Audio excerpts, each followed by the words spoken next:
ओम शांति।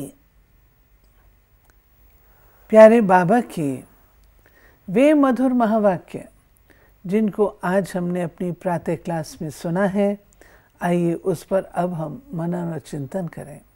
आज मीठे बाबा ने हमको स्पष्ट रूप से कहा है कि मीठे बच्चे, तुम रूहानी सेना हो, तुम्हारे बिगड़ रावण से सारे विश्व की रक्षा कोई कर नहीं सकता। इसी शुद्ध नशे में रहना है। बाबा जब आते हैं तो बाबा अकेले नहीं परंतु ज्ञान देकर अपनी रूहानी सेना तैयार करते हैं, और वो सेना क्या करती है? विकारों का नाश करती है ज्ञान और योग के बल से। तो बाबा कहते हैं, ये नशा रखो, हमारे सिवाय ये कार्य और कोई नहीं कर सकता। देखिए, इसमें सबसे एक गहरी बात जो आम तौर पे हम मुरली सुनने के बाद भी मिस कर सकते हैं, आज भी सबने मुरली सुनी है, कि सेना का सैनिक कौन होता है। सेना का सैनिक निर्भय होता है। सेना का सैनिक शत्रु पर विजय प्राप्त करने का लक्ष्य रखता है, और सेना का सैनिक डरपोक नहीं होता। अपने लिए उसको सैनिक बनने की शिक्षा लेने के बाद ही सैनिक बनता है। अर्थात जो आत्माएं खुद ही अपने साथ युद्ध कर रही हैं, अपने विकारों पर विजय पा रही हैं, काम को जीत रही हैं, क्रोध को जीत रही हैं, अटैचमेंट को जीत रही हैं, वो अभी सैनिक हैं या सैनिक की ट्रेनिंग ले रहे हैं। क्वेश्चन ये है, अगर अंत तक को यही ट्रेनिंग लेता रहे, मैं सैनिक बनूंगा, अर्थात अभी मेरे में ये कमी है, मेरे को कोई निशाना मार दे तो मेरे को प्रोटेक्शन नहीं आता, मैं निशाना करना नहीं जानता, कोई दूर आ रहा है तो मैं पिस्टल चला रहा हूँ, नज़दीक आ रहा है तो मैं तोप चला रहा हूँ, आदि आदि। तो सेना के सैनिक का नशा उसको चढ़ सकता है जो संपूर्ण है, क्योंकि उसका अपने लिए उसको कुछ नहीं, वो तो मरने मारने को तैयार है, समझता मैं मर ही गया, लेकिन युद्ध करके दुश्मन को जीतता है। और दुश्मन को केवल जीतता नहीं, सेना का अपने लिए नहीं जीतता। सेना का अर्थ है कि सारी राजधानी में जो दुश्मन है उसको भगा के अपनी राजधानी को स्थापित करना। अब इतना गहरा इसका अर्थ है। अर्थात जो भी बीकेज हैं उनका काम सेवा करना है। सेवा अर्थात लड़ाई करके, यानी विकारों से लड़ाई करके, नेगेटिविटी से लड़ाई करके दुनिया में प्रकाश फैलाना। जब ये होगा कि मेरी ड्यूटी दूसरों को बचाना है, तो अपनी प्रोटेक्शन आप ही हो जाती है। व्यक्ति अपना ध्यान भूल जाता है। एक माँ है, अब माँ के बच्चे घर में हैं और घर को आग लग जाए तो माँ क्या करती है? उसका ध्यान बच्चों में जाता है, अपनी फिक्र नहीं होती। कई बार माँ अपनी जान भी दे देती है, क्यों? कि मैं इसकी रक्षक हूँ। तो जब ईश्वरी सेना, बाबा ने कहा, रावण के ऊपर जो सारी दुनिया का दुश्मन है, जिसने सारी दुनिया को अपनी जेल में डाल रखा है, उससे अगर कोई बचा सकता है इस विश्व को, तो तुम ईश्वरीय आध्यात्मिक सेना बचा सकते हो, और निश्चित है तुमने बचाना ही है। इतना नशा होना चाहिए। फिर बाबा कहते, मैं किन बच्चों की बलिहारी का गायन करता हूँ। बाबा के दो प्रकार के बच्चे होते हैं। एक तो जो सहज रूप से ज्ञान की धारणा कर लेते हैं, दूसरे वे होते हैं जिनको धारणा करने में कई प्रकार के बंधनों का सामना करना पड़ता है। तो बाबा कहते हैं, जो बांधेली बच्चियां हैं उन पर मैं बलिहार जाता हूँ, क्योंकि वो बच्चियां मार खाकर बाबा कहते हैं नष्टो मोहा बन जाती हैं, सिवाय एक बाबा की याद में रहती हैं। उन पर मैं बलिहार जाता, उनका पद भी बहुत ऊंचा हो जाता है। सारी मुरली सुनेंगे तो बाबा ने हमें ये डीप ज्ञान दिया है कि जिसको तुम कठिनाई समझते हो, जिसको तुम परीक्षा समझते हो, जिसको तुम डिफ़िकल्ट सिचुएशन समझते हो, वास्तव में वो तुम्हारी मदद कर रही है तुम्हें ऊंची मंजिल पर ले जाने के लिए। जब आप इस मुरली को सुनेंगे तो बाबा ने ये बताया है कि जो नॉर्मल तरीके से ज्ञान सुनकर जो बंदेले नहीं हैं, वो भी वो प्राप्ति नहीं कर पाते जो वो कर लेती हैं, इसीलिए बाबा कहता मैं उनका बलिहार जाता हूँ। सिर्फ वो हिम्मत रखती है, एक बल और एक भरोसा रखती है कि बाबा हमें आखिर इससे निकाल ही देगा, तो वो पार कर जाती हैं। वो आगे आएगा कि बाबा कैसे बताते हैं कि जो कुछ उनके अंदर प्रॉब्लम आती है उनका सहयोग देती है। गीत बजा है आज, तुम्हें पाके हमने जहान पा लिया।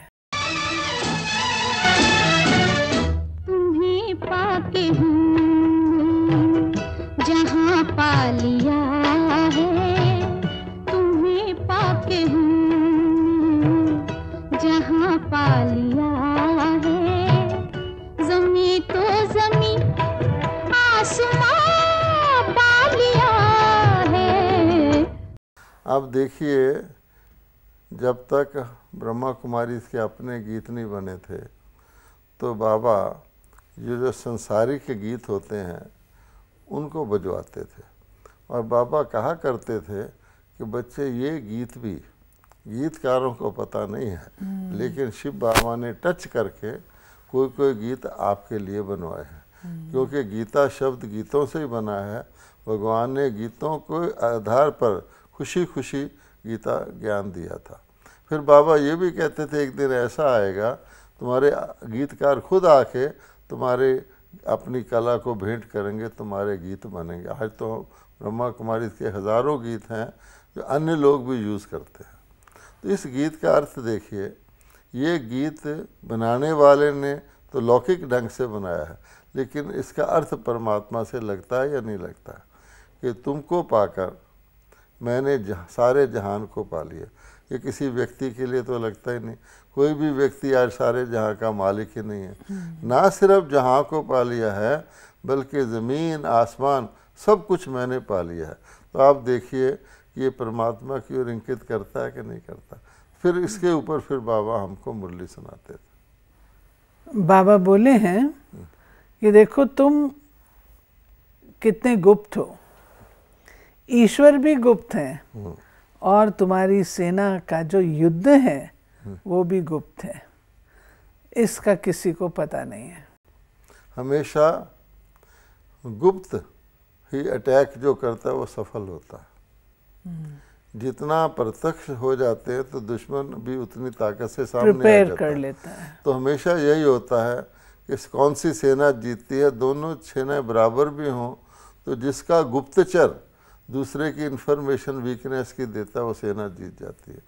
और जितने सेना वाले गुप्त अटैक करते हैं, आघात करते हैं, वो सफल होती। तो बाबा ने कहा मैं भी गुप्त, क्योंकि परमात्मा गुप्त ना हो तो माया के राज में प्रवेश ही नहीं कर सके, रावण उसको रोक दे। फिर उसकी सारी सेना ही गुप्त है और कैसा अच्छा कार्य कर रही। बाबा कहते हैं तुम बच्चों को शुद्ध नशा है। हाँ, कि हम सारे विश्व को रावण की जंजीरों से छुड़ाते हैं, मुक्त करते हैं। असली हमारा काम है ईश्वरीय नॉन वायलेंट आर्मी। हम उसके सोल्जर हैं। तो सोल्जर की जो क्वालिटीज़ होती है, सोल्जर की आप जानते हैं कितनी क्वालिटीज़ होती हैं। सोल्जर दिन रात तैयार रहता है। बाबा भी कहता है तुम बच्चे एवर रेडी रहो, पता नहीं कब दुश्मन आ जाए। दुकानों पर भी लिखा होता है कि मौत का भरोसा नहीं, है ना, ग्राहक और मौत कभी भी आ सकता है। तो सोल्जर हमेशा तैयार रहता है कि नहीं। तो बाबा कहते हैं सेना समझोगे तुम्हें रात दिन और सब चीज़ को छोड़कर, जैसे मातेश्वरी कहती थी, हर श्वास को अपनी अंतिम श्वास समझो, एवर रेडी रहो। वो बाबा बता रहे हैं। और बाबा ने कहा देखो असली सेना तो ये है। हाँ, लेकिन फिर शास्त्रों में बता दी कि श्री राम ने सेना ली, बंदरों की सेना ली। अब ये युद्ध तो नहीं होता, लेकिन वास्तव में ये युद्ध है जो कि तुम इस सृष्टि पर 5 विकारों के साथ करते। हाँ, उसका भी आध्यात्मिक अर्थ है सिंबॉलिक कि परमात्मा ने जिन लोगों की सेना ली वो कोई बने बनाए देवता नहीं थे, वो बंदर जैसी वृत्ति वाले थे। उनको अडॉप्ट करके आध्यात्मिक सैनिक बनाया जो वो देवता बन गए, लंका को जीत लिया। बाबा ने फिर बांधेलियों को बताया कैसे वो अपने आप को चलाएं। बच्चियां लिखती हैं बाबा को, बाबा हमको मुरली भी पढ़ने नहीं देते, योग में भी बैठने नहीं देते। तो बाबा कहते हैं बच्चे घर बैठ कर के मुरली पढ़ो और याद का चार्ट रखो। मुरली में मैं यही तो कहता हूँ कि याद का चार्ट रखो, याद को बढ़ाओ, तो तुम भी याद को बढ़ाओ। घड़ी घड़ी जो भूल जाते हैं वो नहीं, मार खाते खाते तुम नष्टो मोहन बन जाएंगे। इसमें गहरी पॉइंट ये है, बाबा ने कहा क्योंकि जैसी किसी की परिस्थिति होती है उसके अनुसार बाबा शिक्षा देता है। तो जो बहनें कह रही हैं हम बंदेलियां हैं, हमको मुरली भी नहीं पढ़ने देते, तो बाबा कहते हैं कि असली तुम्हारी जो उन्नति है वो तो याद से होती है। तो बाबा ने उनको तसल्ली देने के लिए कहा है, मुरली में भी तो बाबा रोज़ रोज़ यही कहता है कि याद करो, अपना चार्ट रखो। कई इसका गलत अर्थ ले सकते हैं, इसलिए इसको स्पष्ट करना ज़रूरी है। इस पॉइंट को पढ़कर जो बाबा ने बंदेलियों के लिए कही है कि याद का चार्ट बढ़ाओ, मुरली का अर्थ भी याद को बढ़ाना है। भले मुरली नहीं मिलती, बाबा हर मुरली में वही तो कहता है, इसका कोई ऐसा अर्थ ना लगा ले कि बाबा ने कहा है ना कि जैसे बंदेलियों को मुरली नहीं मिलती, बाबा हर मुरली में यही कहता है, तो मुरली ना सुनो और याद रहो। बाबा कहते हैं तुम धोखे में आ जाओगे। ये उनके लिए है, वो फिर उतनी दुखी होती हैं, उनके अंदर परीक्षा आती है तो उनकी याद स्ट्रांग होती है। यहाँ तो मुरली पढ़ने के बाद भी, पूरी फ्रीडम के बाद भी उतनी ताकतवर याद नहीं आती। अगर वो मुरली भी छोड़ देंगे कि बाबा ने कहा मुरली की ज़रूरत नहीं है, क्या होगा? ये सावधानी यहाँ आवश्यक है। बाबा ने कहा देखो मैं तुम्हारा पिता हूँ और पिता तुमको फरमान करते हैं कि तुम मुझे याद करो। अगर तुम कोई देहधारी को याद करेंगे तो देहधारी से तुम्हारा कल्याण नहीं होगा। भले ही श्रीमद् भगवद गीता में कहते मन मना भव, लेकिन नाम तो देहधारी का रख दिया। नहीं, भाव बाबा का ये है कि किसको याद करना है? परम पिता परमात्मा को। तो परम पिता परमात्मा का तो शरीर है ही नहीं, तो बाबा तो ये कह रहा अपने को भी शरीर को भूलो, क्योंकि तुम शरीर बन के परमात्मा को याद नहीं कर सकते। शरीर समझोगे तो शरीर की चीज़ें याद आएंगी, इन दो आँखों से दिखने वाली चीज़ें याद आएंगी, मैं और मेरा। तो खुद को आत्मा समझो। अगर परमात्मा को ही देहधारी बना लिया फिर तो आपकी छुट्टी, आपका योग लग ही नहीं सकता। इसलिए बाबा कहता है कि केवल एक भूल करके, मैं गीता के भगवान निराकार शिव ने गीता सुनाई, कहा मुझे याद करो, मनमना भव। जब वो लिख दिया किसी ने कि श्री कृष्ण ने गीता सुनाई देहधारी ने, तो उनका मनमना भव हो ही नहीं सकता। वो गीता का भगवान ही एक शरीरधारी को मानते हैं। तो बाबा कहते हैं बीज निराकार परमात्मा मैं हूँ या बीज श्री कृष्ण है। मैं रचेता हूँ या श्री कृष्ण तो देवता थे, लॉर्ड कृष्णा थे, मैं गॉड शिवा हूँ। ये बात है। फिर बाबा कहते तुमको इतना समझाने में चतुर होना चाहिए। जैसे सन्यासी होते हैं, अन्य लोग होते हैं, उनके भी अपने अपने हेड्स होते हैं। ऐसे तुम बच्चों को भी ज्ञान समझाने में इतना चतुर होना चाहिए जो तुम कोई को भी तीर लगा सको। हाँ, कहते हैं कि बहुत समझदार होते हैं ऐसे। सयाने बाबा आप देखो कि बिना भगवान के, स्वर्ग तो भगवान के स्थापित की हुई चीज़ है, नरक में भगवान नहीं है, लेकिन किसी भी प्रकार से घसीट घसाट के दुख की दुनिया को भी चला तो रहे हैं। तो जो जैसे सूर्य अस्त हो जाता है तो चंद्रमा सितारे भी अपना अपना काम करके, अंधकार होता है, कुछ होता है, लोग ठोकरे खाते हैं, आधा पीरियड तो पास करते हैं। तो बाबा कहता है उनके भी महारथी हैं, क्योंकि नेगेटिविटी की भी अपनी शक्ति उभरती है ना। अगर परमात्मा शक्तिवान है तो रावण भी तो शक्तिवान है। अगर उन लोगों को तुमने ज्ञान देना है, उनका संगठन करते हो, तो बहुत समझ चाहिए, क्योंकि वो अपनी बात को, गलत बात को भी, जैसे कोर्ट में वकील गलत बात को भी सिद्ध करके छुड़वा लेता अपने मुजरिम को, तो बाबा कहता वो इतने ताकतवर हैं। तो जब उनको इकट्ठा करते हो हेड्स को, तो बहुत युक्ति चाहिए। ज़्यादा डिटेल में गए तो फंस जाओगे। मुख्य बात ही उनको समझाओगे, ऐसी युक्ति से समझाओ जो उनको तीर लग जाए। जैसे भगवान ने कहा कि गीता का भगवान निराकार शिव है, ब्रह्मा के द्वारा ज्ञान देता है, ये मुख्य बात है। अगर सारे भारतवासियों को या विद्वानों को ये पता लग जाए तो परमात्मा का परिचय मिल जाए, रेवोल्यूशन आ जाए। लेकिन वो भी अपने अपनी युक्ति निकाल करके अपनी बात को सिद्ध करते हैं। यहाँ तक कि सच्चाई को सिद्ध करने की युक्ति ना करेंगे तो हंगामा हो जाएगा। वो सच को झूठ बना के बता सकते हैं। तब बाबा ने कहा तभी युक्ति। बाबा ने कहा कि मुख्य बात हाँ। यही है अलफ समझाना, और अलफ से हमें क्या प्राप्ति होती है। तो बाबा कहते हैं कि अलफ माना अल्लाह, और उससे प्राप्त वो पिता है, तो पिता से तुम्हें स्वर्ग के वर्षे की प्राप्ति होती है। अब जब उसमें श्री कृष्ण का आ जाता है तो वो कैसे किसको वर्षा देगा? मतलब श्री कृष्ण पिता तो नहीं है ना, श्री कृष्ण के तो अपने भी पिता थे। परम पिता का कोई पिता नहीं, परम मैंने होता है सुप्रीम। सुप्रीम। जैसे सुप्रीम कोर्ट के ऊपर कोई कोर्ट नहीं है, इसी प्रकार के सुप्रीम फादर कहते हैं, उसको कहा जाता है पिताओं का पिता। तो श्री कृष्ण जी के ऊपर ये क्वालिफिकेशन लगती है, सोचने की बात है। तो बाबा कहता है लेकिन इस बात को जो बड़ी भारी भूल है और उस भूल को सत्य मान के वो चल रहे हैं, बड़ी फख्र से, बड़ी अथॉरिटी से बोलते हैं कि ऐसा तो हो ही नहीं सकता इस गीता के भगवान श्री कृष्ण के अलावा कोई और हो। फिर वो और बातें फिर करते हैं कि ठेस लगेगी भक्तों की भावना को।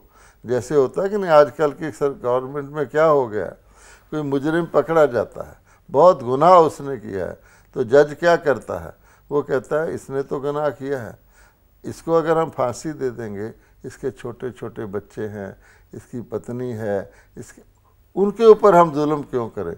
इसी प्रकार से जब ब्रह्मा कुमारी ये सत्य बताती हैं तो कहते हैं इतने भगत हैं, इतनी भावना है उनकी भावना, वो सत्य मानने को घुमा करके कहते हैं ये ना कहो, क्योंकि एस्टेब्लिश चीज़ है, तो सिर्फ भगवान को अथॉरिटी है।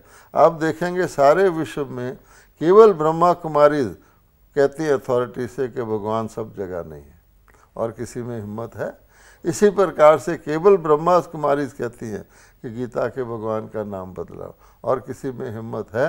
लेकिन हिम्मत के साथ, जोश के साथ होश भी चाहिए। तो युक्ति से कहेंगे तो बात अगले को अपील करेंगे।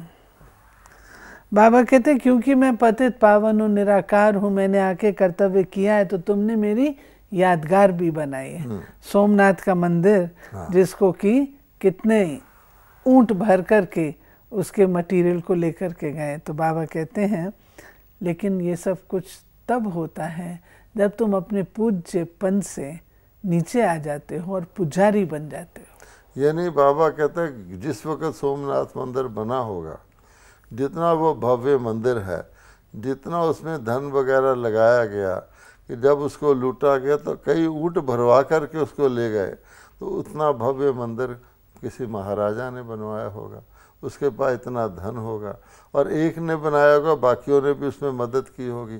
तो भारत कितना धनाढ्य था। तो अगर महाराजा उनका मंदिर बना रहा है, जो जिसने ये ज्ञान दिया, शिव का मंदिर बना रहा है, कहते हैं वहाँ हीरे का ज्योतिर्लिंगम था, तो मेरे यादगार है ना गीता के भगवान के। ये तो शिव कौन है? शिव के मंदिर को अलग से देवालय नहीं कहते, शिवालय कहते हैं, और शिव को ही परमात्मा नमः कहते हैं, बाकियों को देवाय नमः कहते हैं। तो कहता है अगर मैं गीता का भगवान ना होता तो मेरे यादगार कैसे होते। शिवरात्रि भी मना रहे हो, लेकिन सब कुछ करते हुए भी क्योंकि थोड़ा सा पर्दा है, भूल भुलैया है, तो श्री कृष्ण जी को गीता का भगवान कहकर सारा उन्होंने नुकसान कर लिया। बाबा कहते हैं यही दहली जो परिस्तान थी, आज ये दहली क्या बन गई है, अब फिर से दिल्ली को परिस्तान बनाना है। ये दिल्ली में जो बिरला मंदिर है उसमें एक पिलर लगा हुआ है, उसमें जिक्र है कि ये इंद्रप्रस्थ इसका नाम था और इसको धर्मराज ने, युधिष्ठिर ने स्थापित किया था। वो बड़ा इम्पोर्टेंट पिलर है। यानी दिल्ली जो है परिस्थान था, और जिसको इंद्रप्रस्थ कहते हैं। इंद्रप्रस्थ का नाम तो लोगों ने सुना है, ऐसी देवताओं की दुनिया जिसमें एक किसी परी कोई आदम जात यानी मनुष्य को ले गई थी, तो उसे लोगों को गंध आने लगी थी, कहाँ देवता कहाँ मनुष्य। वो दिल्ली जो ठाकुर की थी अब ठिक्कर की बन गई है। कहाँ हीरे जवाहरात के महल, कहाँ लाल किला पत्थर का, उसको हम बहुत बड़ा सिंबल गिनते हैं, कुतुब मीनार। तो भगवान कहता है उसको फिर से ठाकुर की दिल्ली बनाना है। तभी बाबा ने कहा कि अब फिर से तुमको वो दिल्ली बनानी है। लेकिन याद रखो ये नाटक अब पूरा होने को आ गया है, पुरानी दुनिया ने खलास होना है, ये अविनाशी चक्र है और तुमको वापस अपने घर जाना है। ये स्थूल वतन है और फिर सतयुग त्रेता द्वापर कलयुग चक्र रिपीट होगा। इसमें तुम्हारा शुरू से लेके अंत तक पाठ है। ये बाबा ने पूरा स्वदर्शन चक्र हम बच्चों को बताया है। यानी भगवान ये सारी बात बता सकता है। आप सोचिए कि देवताओं की दुनिया में, स्वर्ग में, जहाँ महल थे वहाँ किले होते हैं। किला तो खुद की प्रोटेक्शन के लिए राजा बनाता है कि कोई ऐसा शत्रु आ जाए जो मेरे कोई ना मार डाले, तो किला तो प्रोटेक्शन, जो खुद प्रोटेक्शन सीख कर रहा है वो कैसे दूसरे की प्रोटेक्शन करेगा, है ना। जैसे आजकल दुनिया के अंदर डिफेंस मिनिस्टर्स होते हैं जिनका काम है अपने देश का पूरा डिफेंस करना, उनकी अपनी प्रोटेक्शन कितनी करी जाती है आप सोचो। इसलिए भगवान कहता है कि ये मैं ही आके रहस्य बताता हूँ कि जहाँ सारे विश्व का सुख शांति का राज्य बिल्कुल सुरक्षित। बाबा ने कहा न, देखो तुम क्या थे और अब क्या बन गए, राव से रंक। अब तुमको रंक से पुनः राव बनाते हैं। बैगर टू प्रिंस बाबा कहता है ना, एक रावण को खत्म करने से बाकी सारी नेगेटिविटी, सारी माया, सारे आपको बांधने वाले, दास बनाने वाली चीज़ें समाप्त हो जाती हैं। बाबा ने आज एक बात जो कही कि समझो पुरुष स्त्री को मारता है, तो बाबा कहते ऐसे कोई मार सकता है, ज़रूर तुमने भी उसको पहले मारा होगा। नहीं, बाबा ने एक्सप्लेन किया है, इसको छोड़ दिया है। बाबा ने एक्सप्लेन किया है कि कर्मों की फिलॉसफी है कि आपको दुख हो नहीं सकता जब तक उसका कोई कारण ना हो, ठीक है ना। अब ऐसा भी होता है कि तसल्ली देने के लिए सिंपलिस्टिक कर्म थ्योरी क्या है कि अगर तुम्हें कोई मार रहा है तुमने भी उसको मारा होगा, लेकिन ये आवश्यक नहीं होता। हमको दुख, हमने जिसको दुख दिया उसी के द्वारा मिले, ऐसा नहीं होता। हर एक आत्मा को अपने अपने पार्ट से दुख होता है। मान लो एक बस जा रही है, बस के नीचे कोई आके मर जाता है, उसके ड्राइवर को क्या उस मरने वाले ने मारा होगा? नहीं। ये सिंपलिस्टिक बाबा ने एक्सप्लेनेशन दिया है तसल्ली देने के लिए। अगर तुमको दुख दे रहा है कोई, तो तुम दुख के अपने कुछ ऐसे कर्म किए हैं। ये भी ना समझो कि वो व्यक्ति मुझे दुख दे रहा है। कहा जाता है hate the sin not the sinner. दुख का कारण तुम्हारे अपने कर्म है, ये बाबा ने समझाया है। उस बात को लोग मिसअंडरस्टैंड कर सकते हैं। फिर बाबा ने कहा है कि सच्ची दिल रखनी है, शरीर तो जैसे मुर्दा है, इसका अभिमान छोड़ देना है, पूरा पूरा नष्टो मोहा बनना है। क्योंकि सत्य आत्मा है, सत्य परमात्मा है। अगर हम अपने को आत्मा मान के परमात्मा को याद करेंगे तो सत्य संग होगा। अगर शरीर मान के चलेंगे वो याद होगी ही नहीं। फिर हम क्या करते हैं, भगवान भी शरीरदारी ढूंढते हैं। गीता का भगवान कृष्ण क्यों कहा गया कि देह अभिमान वाले मनुष्य निराकार को पहचान ही नहीं सकते। आज भी लोग ये कहते हैं भगवान निराकार है, किससे क्या योग लगाए? पहले खुद निराकार बनो तो निराकार से योग लगेगा ना।